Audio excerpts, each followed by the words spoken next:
এই দুনিয়াতে সবচেয়ে প্রফিটেবল এবং নিরাপদ মূলধন, কম মূলধনে ব্যবসা হচ্ছে ধর্ম ব্যবসা।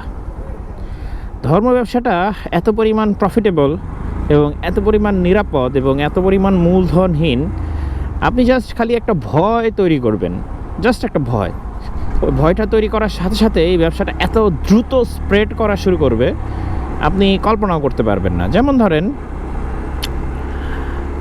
আপনি একটা বাক্স বানাইলেন, তারপরে সেই বাক্সটার গায়ে একটা মাজারের নাম লিখে দিলেন, তারপরে বললেন এখানে বাৎসরিক ঔরস হয়, তোমরা সবাই এখানে দান করো। 2-4জন 5জন মানুষ দান করলো। এবার আপনি সামাজিক মাধ্যমে ছড়ায় দিলেন যে এই বাক্সের মধ্যে একজন দান করছিল, তারপরে তার বাচ্চা হয়েছে। এই বাক্সের মধ্যে একজন দান করছিল, সে পরীক্ষায় পাশ করছে। এই বাক্সের মধ্যে একজন দান করছিল, সে বিসিএস ক্যাডার হয়ে গেছে। ব্যাস, খেলা শেষ। একটু প্রচার করতে হবে, বুস্টিং করতে হবে আপনাকে, তারপরে খেলা শেষ। এরপরে দেখবেন প্রচুর পরিমাণে সে বাক্সে দান হচ্ছে। বাক্সের ছিদ্র যদি ছোট থাকে, মানুষ টাকা ঢুকাইয়া সে বাক্সের ছিদ্র বড় করে ফেলবে।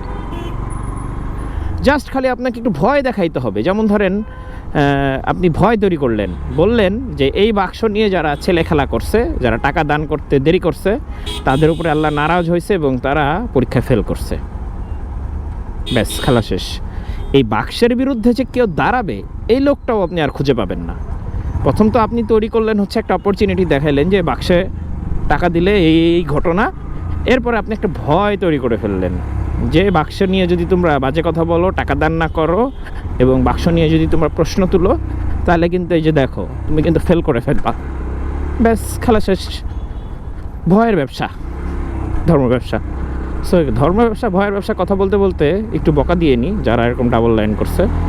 দেখছেন, মানে জ্যাম কিন্তু আসলে এদের কারণেই হয়। একটা সিঙ্গেল লাইন করতে পারতো, কিন্তু ডাবল লাইন করে ফেলতো। যাই হোক, গাড়িওয়ালাদের দোষ দিব কি, আমরা মোটরসাইকেল এটারও ভালো না। এই যে একজন চলেও আসছে, অলরেডি ঢুকেও গেছে ডাবল লাইন করে। তো যেটা বলতেছিলাম আর কি, মানে ভয় এবং ধর্ম, এই দুটাকে যখন আপনি এক করতে পারবেন, তখন আপনার ব্যবসাটা খুব দ্রুত স্প্রেড করবে। এটা বিভিন্ন জায়গায়, মানে সবাই যে আসলে এই ধরনের এই ব্যবসা করবে বিষয়টা এমন না। যেমন ধরেন, শুরুর দিকে কোকাকোলা খাইলে মানুষ স্মার্ট বলতো, রাইট? আপনি সবাই জানেন যে কোকাকোলা না খাইলে বা পেপসি না খাইলে মানুষ স্মার্ট বলতো, মোজো খাইলে খ্যাত বলতো, খ্যাত বস্তি বলতো। এখন মোজো খাইলে সব হয় এবং আরও বেশি সব হয় ফ্রেশ কোলা খাইলে, কারণ ফ্রেশ কোলা 1.5 টাকা দান করবে বলছে। এখন আমরা কিন্তু কেউই জানি না যে কি কাজ করলেই টাকাটা দান হবে। যেমন ধরেন, মোজো এটা স্ক্যান করতে হবে আপনাকে কিনে, তারপরে সে এটা স্ক্যান করলে ওদের ওখানে যে একটা হিসাব অ্যাড হবে, এরপরে ওই টাকাটা ওরা দান করবে। আদৌ দান করতেছে কিনা আমি জানি না, এটা আমার জানার দরকারও নাই, ওটা নিয়ে আমি কনসার্নও না, আমি ওটা নিয়ে খুব বেশি টেনশন করতেছিও না। যে কারণ আমার যদি ফিলিস্তিন ভাইদের ইচ্ছা মানে লাগে যে আমি তাদেরকে হেল্প করব, তাদেরকে কিছু টাকা দিব, সেটা আমার মোজো খাইয়াই কেন দান করতে হবে? আমি সরাসরি দান করে দেবো। মোজো খাইলাম, 1 টাকা দান করলাম, এটা কেন করব আর কি।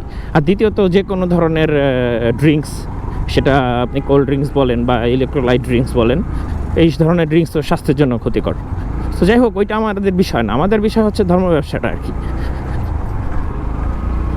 ভাঙা চোরায় তো আসলে কনসেন্ট্রেশনই হারায় ফেলতেছি। মানে আপনাদের সাথে কি কথা বলবো, যেগুলো সাজিয়ে রাখছিলাম।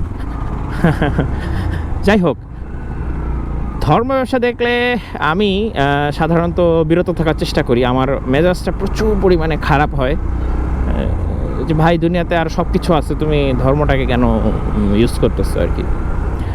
যাই হোক, আর বকবক করবো না, মন মেজাজ খারাপ হয়ে গেছে কথা বলতে বলতে। আর শেষে উল্টাপাল্টা আসছে, অনেক রোদ এখন যখন আমি কথা বলছি আপনাদের সাথে। এখন ঢাকায় প্রায় 40 ডিগ্রি তাপমাত্রা।